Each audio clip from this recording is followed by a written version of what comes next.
Power and Helplessness in the Women's Movement by Joanna Russ. Quote, a strong woman is a woman in whose head a voice is repeating, I told you so, ugly, bad girl, bitch, nag, shrill, witch, ball buster, nobody will ever love you back. Why aren't you feminine? Why aren't you soft? Why aren't you quiet? Why aren't you dead? End quote. Marge Piercy, For Strong Women, from The Moon is Always Female. Really good women, really nice women, really sisterly women are dead women. Well, no. Nobody literally expects millions of us to drop down kerflop, clutching flowers to our bosoms like Elaine, the lily maid of Astolat. And yet I wonder, women are supposed to make other people feel good, to fill others' needs without having any of our own. This is the great feminine imperative. Such self suppression amounts to the death of the self. Why demand such an impossibility? All oppressed people must be controlled. Since open force and economic coercion are practical only part of the time, ideology, that is,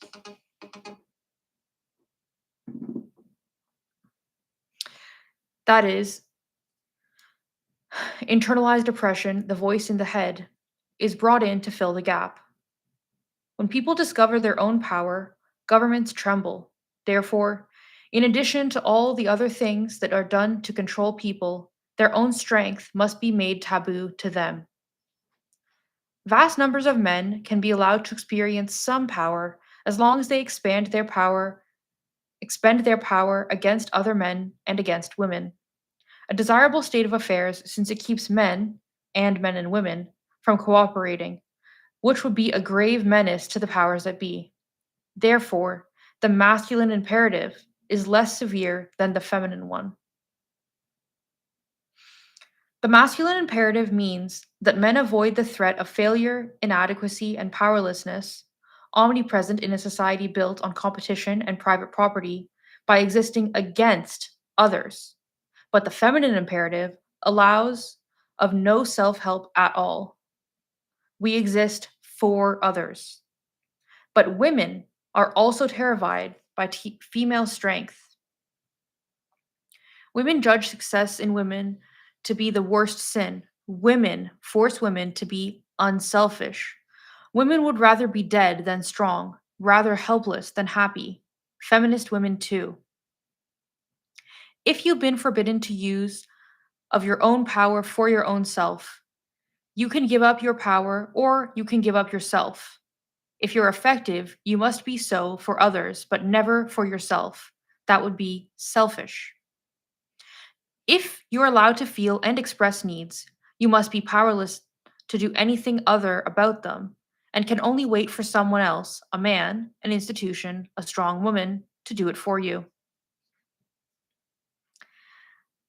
That is, you can be either a magic mama or a trembling sister. Magic mamas are rare and trembling sisters are common. The taboo is so strong that it's safer to be totally ineffective or as near to it as humanly possible. Moreover, election to the status of Magic Mama requires some real, visible achievement, which, in a male dominated society, is rare. Nonetheless, every feminist group contains at least one Magic Mama.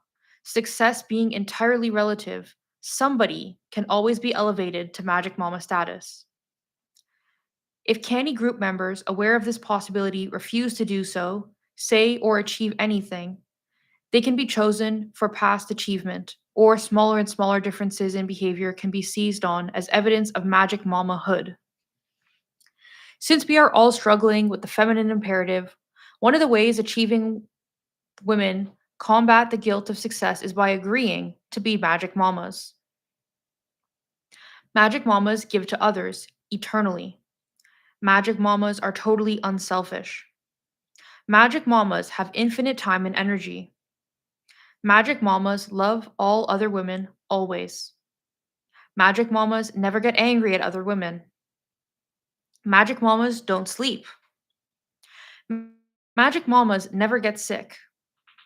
If magic mamas don't fulfill the above conditions, they feel horribly, horribly guilty. Magic mamas know they can never be enough. Like the Victorian mother, the magic mama pays for her effectiveness by renouncing her own needs. But these don't go away. The magic mama feels guilt over her achievements, guilt over not doing more. In fact, this is the common female guilt over not doing everything for everyone. And the steadily mounting rage of deprivation, as well as the added rage caused by having to feel guilty all the time.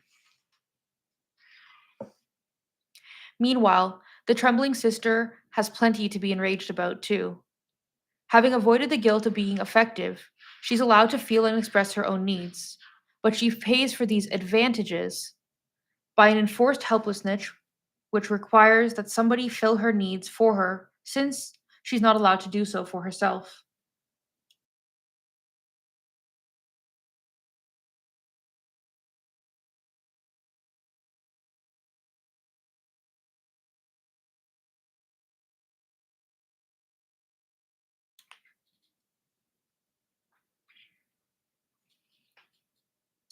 The trouble is that nobody can. No matter how much being taken care of, the trembling sister manages to wangle out of others, it is never enough. For being taken care of is exactly what she does not need. It reinforces her helplessness. While what she really needs is to access her own effectiveness, and that is something no one can give to another person. The trembling sister insists on being given what she doesn't need and can't use, becomes more and more deprived and more enraged. The magic mama, enraged at her enforced guilt and similar enforced deprivation, sooner or later fails to meet the trembling sister's needs, and she may become ill or reveal some human flaw. She may withdraw or criticize or get angry. If magic mamahood has been bestowed on her without her knowledge and consent, she may not know what's expected of her and may sin in ignorance. The trembling sister can tolerate achievement in women only when such achievement is unselfish, i.e., accompanied by visible giving to everyone else and divested of visible satisfaction. And remember, it's precisely her own effectiveness that she's suppressing. She now has the unbearably enraging experience of being, apparently, abandoned by someone who is, apparently, enjoying the very sort of effectiveness she has made inaccessible to herself. The magic mama, already angry from years of self deprivation, which have turned out to be useless since nothing she does ever satisfies either the trembling sister or her own conscience, has the unbearably enraging experience of ingratitude and complaint from someone for whom she has worked hard and, quote unquote, sacrificed everything. Worse, neither can justify her rage, since our, usually false, social assumption that people cause their own failures happens in both cases to be perfectly true. At the same time, both feel their rage to be justified, since, according to the feminine imperative, the magic mama is right to be deprived to deprive herself, and the trembling sister is right to be helpless. The hidden agenda of trashing is to remain helpless and to fail. Put the magic mama and the trembling sister together, and you get the conventional female role. You also get trashing. Trashing is the in the feminist movement has been preceded from below upwards, directed by the trembling sisters, that is, those who've adopted the trembling sister position, and the self-elected, or merely supposed, magic mamas. The hidden agenda of trashing is to remain helpless and to fail, whatever the ostensible motivation. The payoff is to be good, though miserable.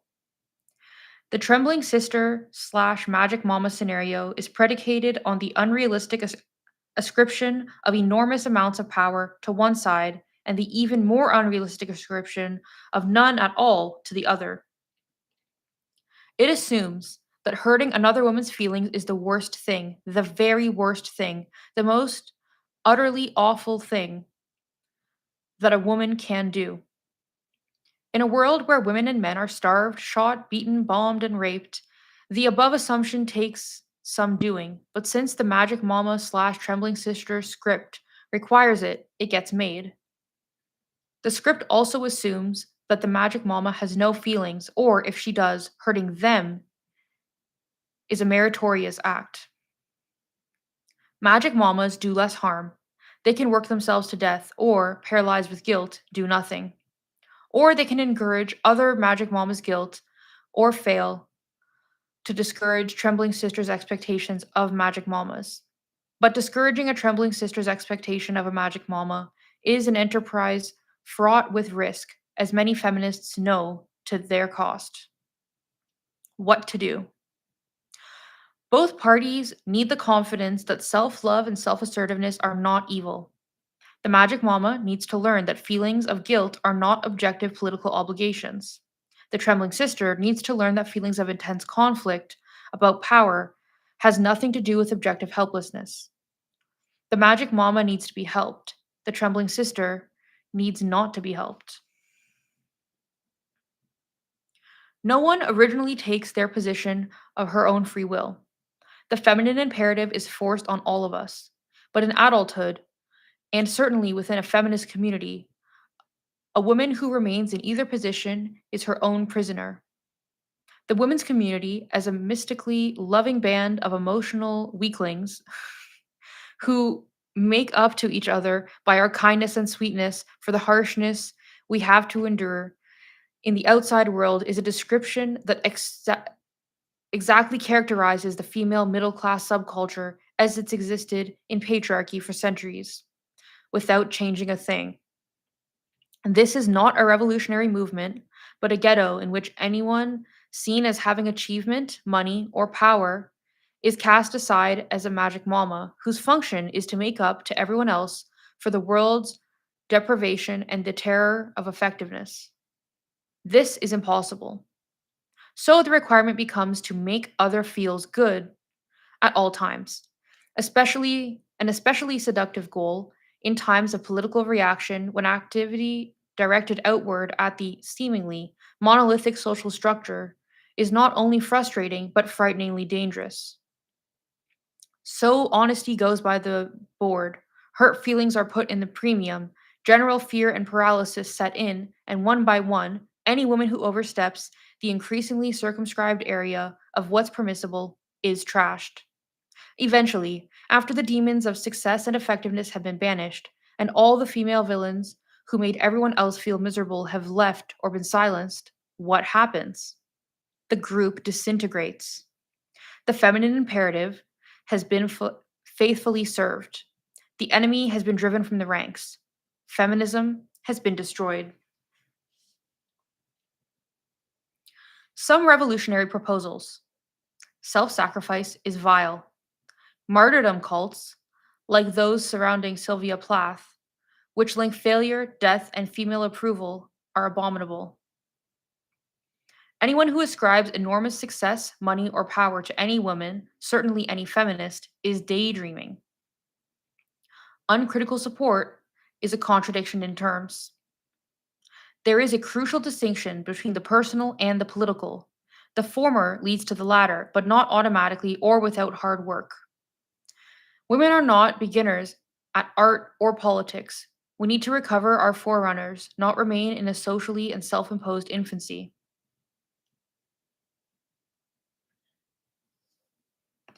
Public political activity is crucial for a political movement. Demands for the right tone in women's interactions are like those statements made to us by men about our tone, i.e., I would have listened to you women if only you'd been ladylike. Political theory is crucial for a political movement.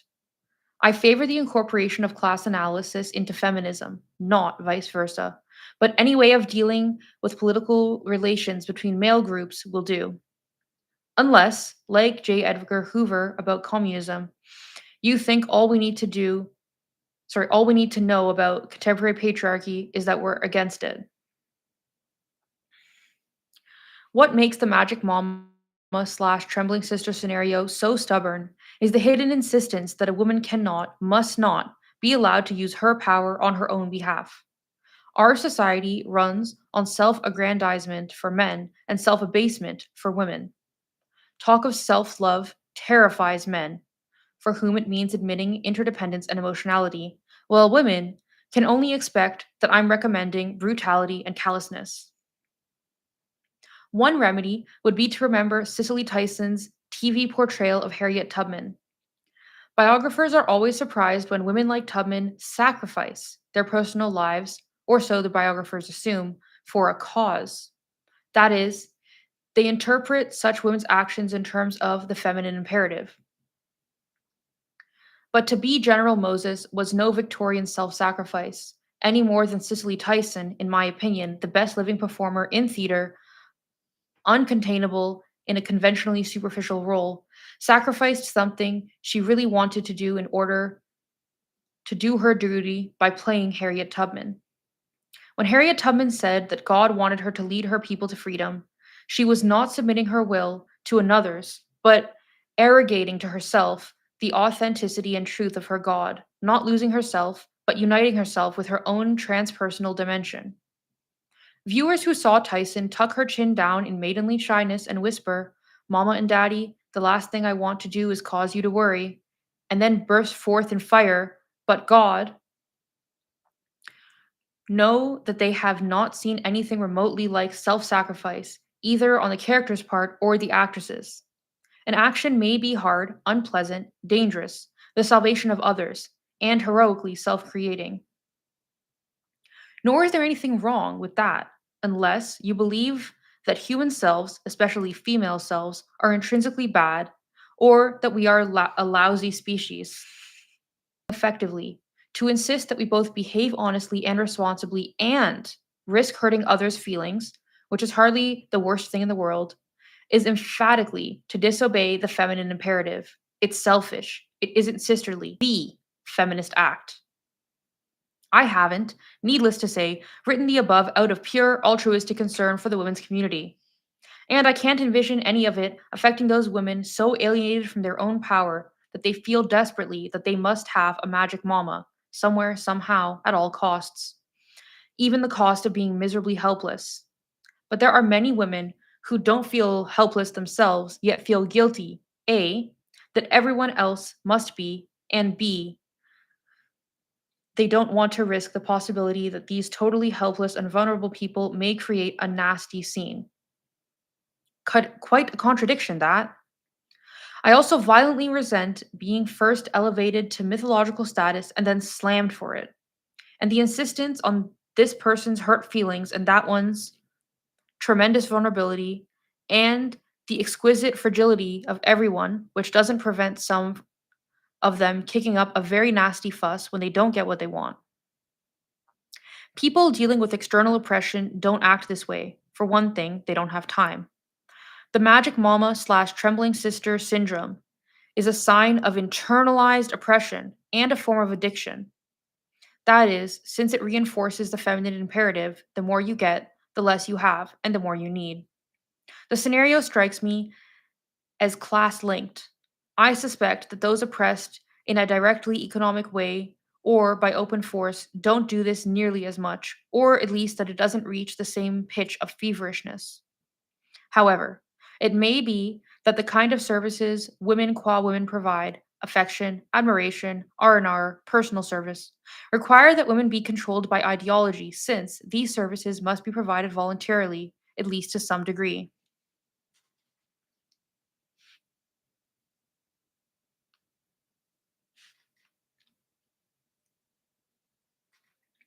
To understand that no one has or can have your power, that it remains in you no matter how forbidden you feel to be, means defying the patriarchal taboo, and that's very hard. It means claiming one's own limited but real power and abandoning one's inflated notion of other women's power. It means engaging in a direct public confrontation with the patriarchy as embodied in men and men's institutions, not concentrating on its symbolic presence in other members of the women's community. To risk failure is bad enough. To risk success is even worse.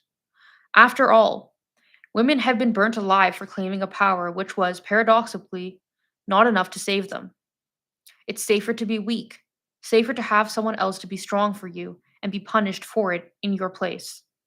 I believe that trashing, far from being the result of simple envy, arises from a profound ambivalence towards power. The intensity of feeling the violent inculcation of guilt, the extreme contrast of omnipotence and powerlessness, the lack of substantive complaint, the anger, the absolute lack of impersonality or a sense of public activity, the utter demandingness. All of these echo of mother daughter relationship in which the terrible hidden truth is not that the mothers are strong, but that they are very weak.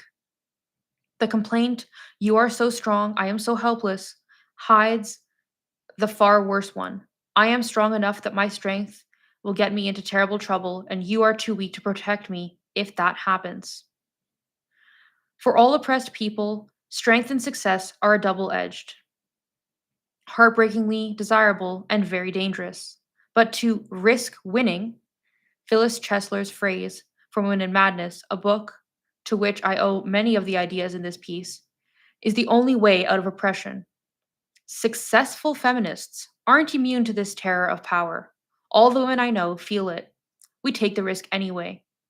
That's the only secret, not some fantastic, illusory power, fame, and glory that some women have and others don't.